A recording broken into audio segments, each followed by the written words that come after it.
네, 성도님들 학창시절에 이런 경험들이 있으시죠?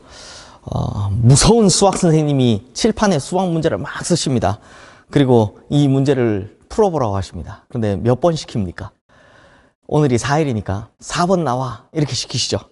근데 못 풀면 그 다음 누굴 시킵니까? 14번 나와 이러시죠. 그런데 4번인 학생이 선생님께 왜 하필 저를 시키십니까? 라고 항변할 수 있습니까? 그럼 14번인 학생이 선생님 왜 저를 시키세요? 라고 대들 수 있습니까? 없습니다. 가끔 생뚱맞게 이런 선생님들이 계시죠. 오늘이 5월 4일이니까 5 더하기 4 9번 나와. 예상치도 못한 9번이 걸립니다. 그럼 9번이 예? 저요? 라고 하면 이 엉뚱한 선생님이 한술 더 뜹니다. 아니 너 말고 네 옆에 앉아있는 애 나와. 이렇게 해서 문제를 시킵니다.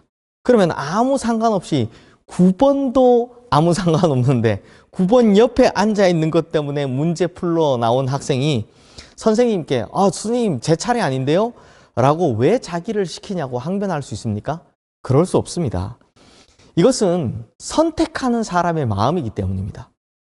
우리가 하나님께 선택을 받아서 구원을 받았다라는 것을 잘 설명하려면 입양을 생각하시면 됩니다. 입양할 때 부모님이 아이를 선택합니까? 아이가 부모님을 선택합니까? 부모님이 아이를 선택하죠. 그러면 자기가 뽑히지 않았다고 왜 자기를 선택하지 않았냐고 항변하는 아이를 보신 적 있습니까? 없습니다. 이런 선택권을 가진 분의 입장에서 이걸 조금 어려운 말로 하면 자기 주권적 선택이라는 것입니다. 하나님께서는 전적인 자기 주권적 선택으로 이스마엘을 버리시고 이삭을 선택해 주셨습니다. 마찬가지로 하나님께서는 전적으로 자기 주권적 선택에 의해서 에서를 버리시고 야곱을 선택하셨습니다. 그러면 하나님께서 하신 이 일에 대해서 누가 왜 그렇게 하셨냐고 반문할 수 있습니까? 없습니다. 그래서 로마서 9장 14절 말씀의 시작은 사도 바울의 이 반문으로 시작됩니다. 그런즉 우리가 무슨 말을 하리요? 이 하나님의 자기 주권적 선택에 대해서 우리가 할 말이 있다는 말입니까? 없다는 말입니까? 우리는 할 말이 없다라는 것입니다. 그러면서도 사도 바울의 반문은 이렇게 계속됩니다. 하나님께 불의가 있느냐? 이스마엘 대신 이삭을, 에서 대신 야곱을 택하신 그 하나님의 자기 주권적 선택에 대하여 그것이 정당하지 못하다, 불의하다라고 대꾸할 사람이 있냐라는 것입니다. 없습니다. 왜냐하면 선택은 전적인 하나님의 주권이기 때문입니다. 하나님의 선택은 전적인 하나님의 은혜이다 보니 이 선택을 받은 사람에게는 엄청나게 큰 감격이지만 선택받지 못한 사람은 왜 내게 이 은혜를 베풀지 않았습니까? 라고 대들 수 없다라는 것입니다. 왜냐하면 은혜는 선물이기 때문에 주고 싶은 사람 마음대로 줄 수 있기 때문입니다. 그런 하나님께서 죄로 죽어 마땅한 이 수십억의 인류 가운데 우리를 택하여 주시고 우리를 성도로 삼아 주셨습니다. 세상에 참 지혜롭고 똑똑하고 부유한 사람들 정말 많은데 하나님께서는 그들을 선택하지 않으시고 아무것도 아닌 우리를 선택해 주셨다는 것입니다. 세상에 명예와 권력을 가진 사람들 그렇게 많은데도 불구하고 그들이 아닌 우리를 불러주셨습니다. 세상에 착하고 의롭고 도덕적으로 모범이 될 만한 사람들도 정말 많은데 약하고 실수 많고 허점투성이인 우리를 그 무한한 사랑으로 은혜로 택해 주셨다는 것입니다. 이것이 전적인 하나님의 은혜인 것입니다. 전적인 하나님의 선택이라는 것입니다. 그런데 성도님들, 우리를 통해서 그렇게 크신 은혜와 사랑을 나타내신 하나님의 자기 주권적인 선택이 어떤 사람에게는 심판의 도구로 선택됨에도 사용되고 있음을 볼 수 있습니다. 오늘 본문 17절, 18절 말씀입니다. 성경이 바로에게 이르시되 내가 이 일을 위하여 너를 세웠으니 곧 너로 말미암아 내 능력을 보이고 내 이름을 온 땅에 전파되게 하려 함이라 하셨으니 그런즉 하나님께서 하고자 하시는 자를 긍휼히 여기시고 하고자 하시는 자를 완악하게 하시느니라. 하나님께서 애굽 왕 바로를 멸망할 심판의 도구로 쓰셨다라는 것입니다. 바로는 완악했고 그것도 끝까지 완악했습니다. 지난번에 말씀드린 것처럼 바로에게도 분명히 하나님의 말씀은 임했습니다. 모세를 통해서 수도 없이 하나님의 말씀이 전달되었습니다. 그만큼 하나님께서 바로를 위해 오래 참아주셨다라는 것입니다. 적어도 10번 이상은 참아주셨다는 것입니다. 그런데도 출애굽기 5장 2절 말씀에 보면 바로가 이르되 여호와가 누구이기에 내가 그의 목소리를 듣고 이스라엘을 보내겠느냐?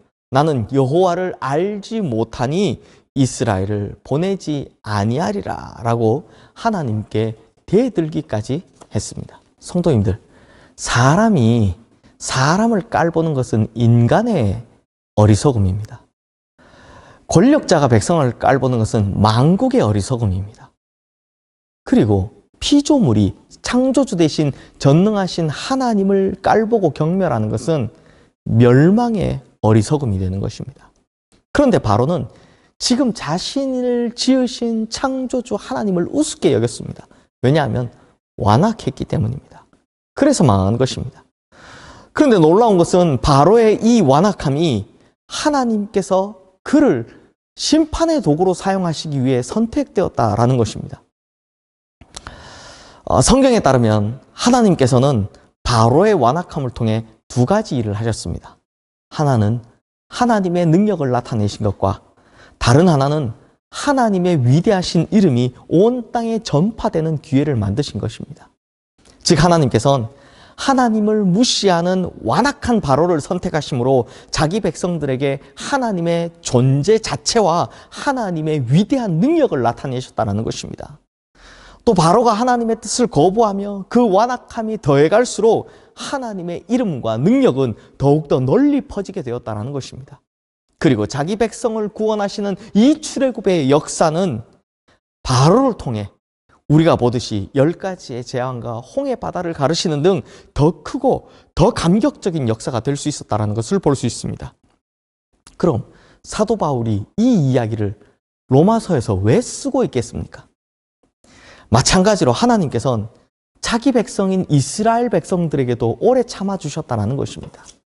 그런데 이스라엘 백성들은 더더욱 완악해져서 하나님의 말씀을 이 바로처럼 듣지를 않더라는 것입니다. 결국 하나님께서 보내신 자신의 아들 예수 그리스도를 거부했고 예수님의 말씀에 귀 기울이지 않는 모습을 보여주고 있습니다. 딱 바로 같죠.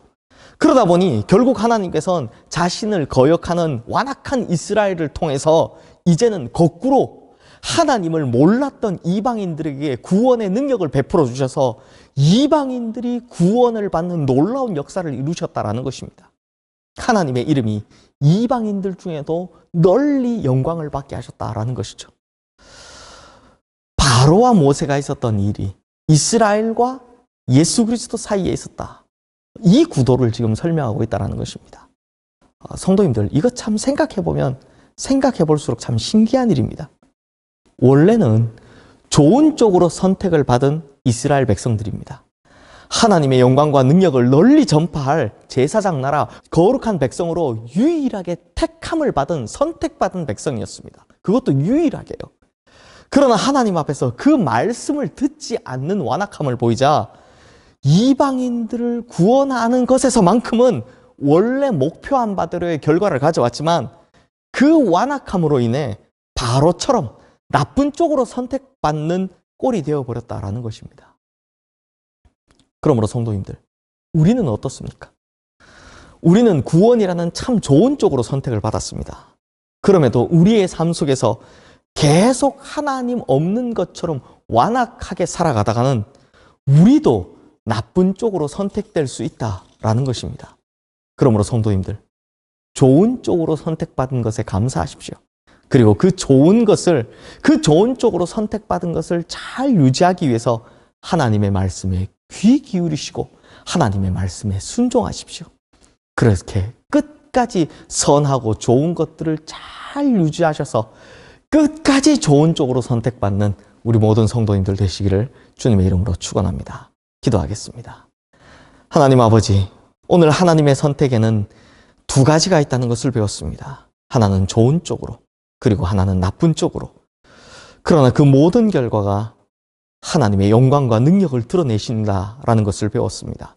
주님, 그렇다면 우리가 이제 하나님의 좋은 쪽으로 선택을 받았는데 결국에는 버림받은 이스라엘 백성처럼 될 것이냐, 아니면 좋은 쪽으로 선택받았기에 앞으로도 끝까지 좋은 쪽으로 갈 것이냐, 결정해야 되는 문제에 서 있다는 것을 알게 되었습니다.